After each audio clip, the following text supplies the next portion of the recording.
Hello everyone. We are doing this presentation as part of our web programming project during our semester course. So we developed a game using just the PHP, HTML, CSS, and JavaScript. My name is Naveen Kumar, and I have my teammate here with me, Lin. So let's go. So the basic project is to create a game called Conway Gamers of Life, and I worked on mostly the developing the functionality of the game and added the couple of additional features like the background music and random live cells on hit of a button or something like that. And Lin has worked mostly on overall design of the game that we came up after discussing during a regular Scrum meeting. And she also provided the login functionality, which is done using the PHP form authentication methodology, and did all the animations and the CSS stuff. And the user statement is the Conway's Games of Life is a widely known JavaScript game that is based on grids that are live and dead. So we decide whether the particular cell inside a grid is alive or dead based on the overcrowding and lower crowding of the neighbors around the particular live cell. And we have the conditions like if there are more than two live neighbors, the current live cell will be dying, and because of the overpopulation and population. And these are all the eight conditions that needs to be satisfied for a particular cell, if at all it should be alive or dead in the next generation. So Lillian will be discussing the design logic of the game. Yeah, we have a user login page. So we have a index page where there is the login form and the register link. For user who hasn't registered, he can go to the register page. So we have a check login page, which is to check the password and name. If the password and name are wrong or is not filled, it will stay in the index page. And then if the user has already logged in before, then it will direct to the game without checking the password and name. So if the password and name are both filled and incorrect, it will also go to the game page. And we have a register page where there is a form, so the user can input the name and password and submit, and then we'll store the user data. Then next time the user can log in with this registered data. So we have a register submit where the user, when the user click to submit, the registered data will be written into the members.txt. So we will save our users information here. Next slide. So for the login, we have a login form where the user can put in the name and password and click submit. As you can see here, we have a form. We are using the PHP programming to store this information. Can you go to the next slide? So we have a login check. We have these three situations. The first situation is the password or name is wrong, or one of them is not filled, and then go to the index page, which is a login page. And we have, if the user is in a session which is already logged in but not logged out, then it will directly go to the game page. And if the password and name are both filled and correct, it will go to the game page. So as you see here, we used the PHP to achieve that. And for the register page, it's the same logic. Need a register form where we need the user to input the name and password and then click submit, and then we'll go to the register submit page to check and save the data. So as you see, we implemented with the PHP. We just save this information into the members.txt file.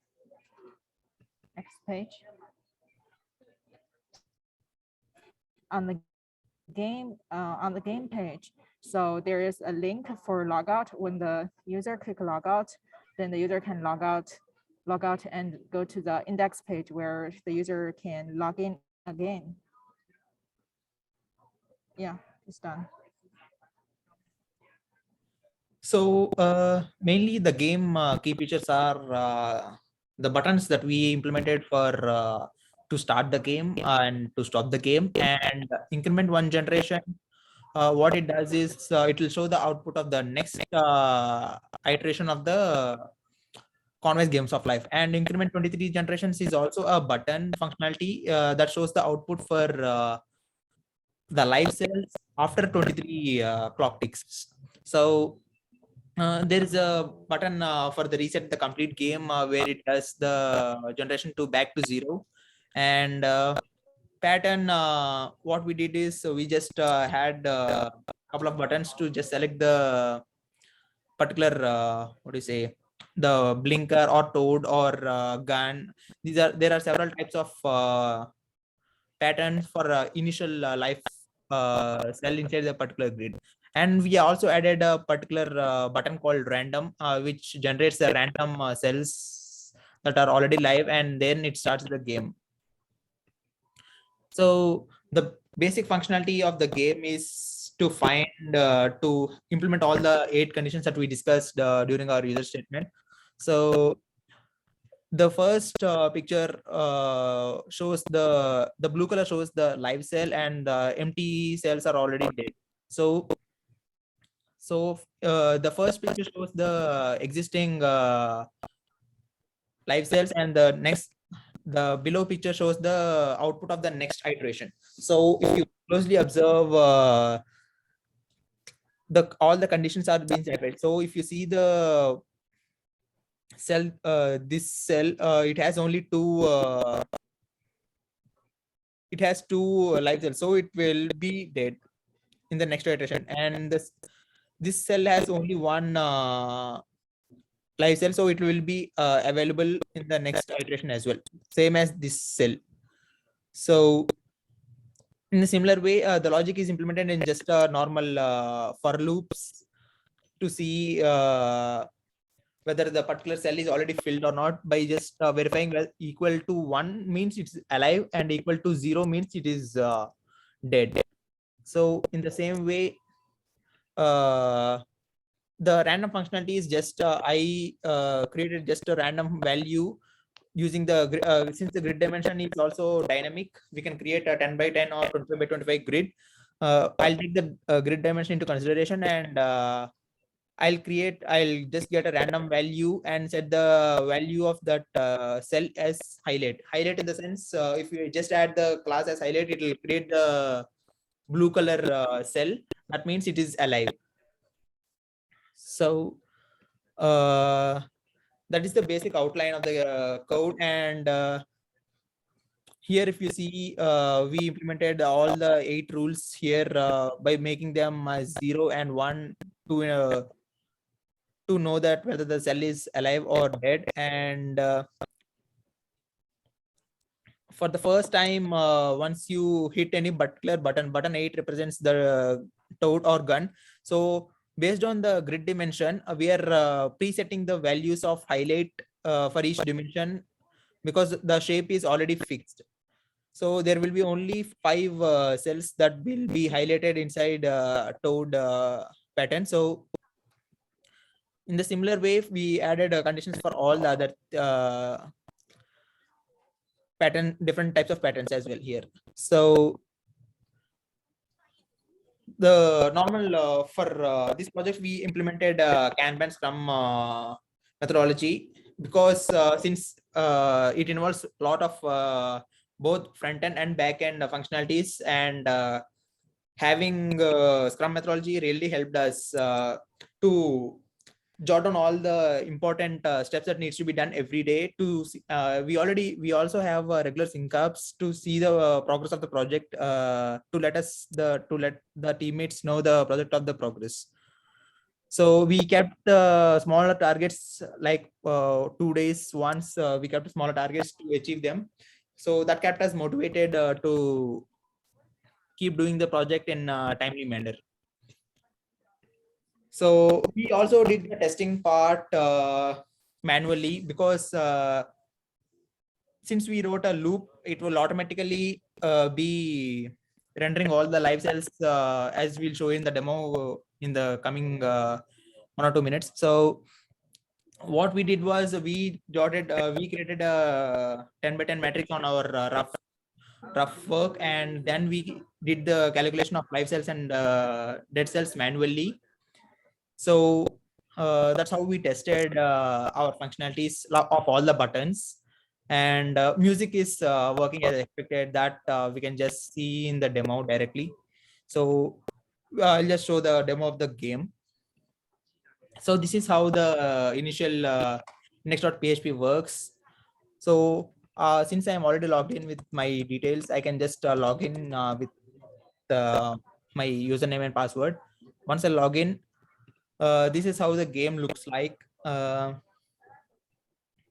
So I can change the grid size here. If you can also hear the background sounds for the buttons.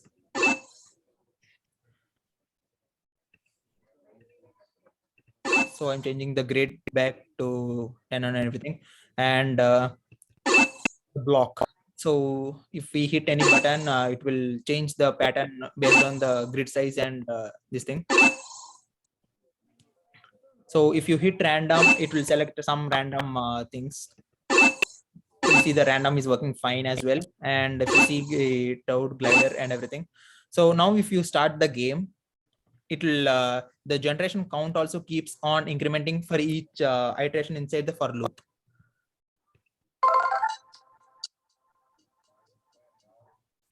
So yeah, so if you see the life going change at every generation. So I'm resetting back. I'm just selecting some other thing. And if you see increment 1, the generation count has also changed and the next iteration is changed. And if you increment 23 from here, so it stopped at generation 24. That means that it's working, because it stopped here at the end because the grid size is limited to 10. If you increase that to 30 and just change the grid again, I'm selecting the glider again. And now if you see to increment 23, it stopped at this position again. So this is how the game entirely works. Thank you for your patience, and please leave out your comments if there are any suggestions to improve this game further on the YouTube comments section. Thank you.